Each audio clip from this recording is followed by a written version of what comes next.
Hi friends, welcome back to my channel ABC family. இன்றைக்கி நம்ம ஊரில் திருவிழா கடைகள்லாம் போடுவாங்கள்ல, அதே மாதிரி தான் ஒரு இடத்துக்கு பார்க்க போகிறோம்.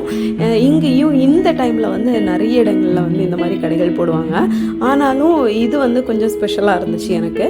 ஏன்னா சைனா மார்க்கெட் அப்படிங்கிற மாதிரி சொல்லியிருந்தாங்க. அப்போவே ஒரு ஹைப் இருந்துச்சு. நம்ம சைனாவில் கிடைக்கிற மாதிரி சில குட்டி குட்டி திங்ஸ் வந்து நம்ம வீடியோஸ்லலாம் பார்ப்போம், க்யூட்டாக இருக்கும், அந்த மாதிரி இருக்கும் அப்படிங்கிற எக்ஸ்பெக்டேஷன்ஸ் கொஞ்சம் ஓவராகவே இருந்துச்சு. சரி போய் பார்க்கலாம், சின்ன சின்ன பொருட்கள் ஏதாவது கிடைக்கும் அப்படின்னு சொல்லிட்டு பார்க்கலாம் அப்படின்லாம் நினச்சிருந்தோம். ஆனால் உள்ளே போய் பார்த்தா ஒரே பல்ப் ஆகிடுச்சு. ஏன் அப்படின்னா எப்போவுமே போடுற நைட் மார்க்கெட் தான், அதே மாதிரி தான் இருந்துச்சு. ஆனால் என்ன கொஞ்சம் நிறைய கடைகள் இருந்துச்சு. இது வந்து நம்ம ரம்ஜான் நோன்பு தொடங்கலையே, அதுக்கு முன்னாடி எப்போவுமே போடுற கடைகள் மாதிரி தான் இருந்துச்சு. வேறு எதுவுமே ஸ்பெஷலாக இல்லை. அந்த சைனா அப்படிங்கிறதுக்கு சொல்கிறதுக்கு ஒரு சைனா பொண்ணு கூட அங்கே இல்லை. அந்த மாதிரி தான் போயிட்டு இருந்துச்சு. எந்த கடைகளுமே விசித்திரமாக இல்லை. ஆனால் இந்த எறா இருக்குல்ல, இந்த எறா வந்து ரொம்ப ஆசைப்பட்டு வாங்கினோம். இது 60 ரூபியா 50 ரூபியா அந்த மாதிரி சொல்லியிருந்தாங்க.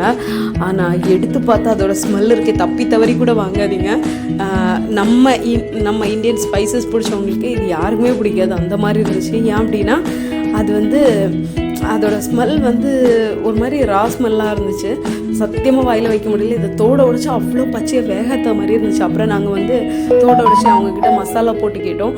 அப்படி மசாலா போட்ட பிறகுமே அது நல்லாவே இல்லை, அப்படியே தூர போட்டுட்டோம். ஏன்னா அது அவ்வளோ ரா ஸ்மெல்லாக இருந்துச்சு. உங்களுக்கு இது இப்படி சீ ஃபுட் வந்து ரொம்ப ராவாக சாப்பிட பிடிக்கும் அப்படின்னா பிடிக்கும், எனக்கு பிடிக்கல.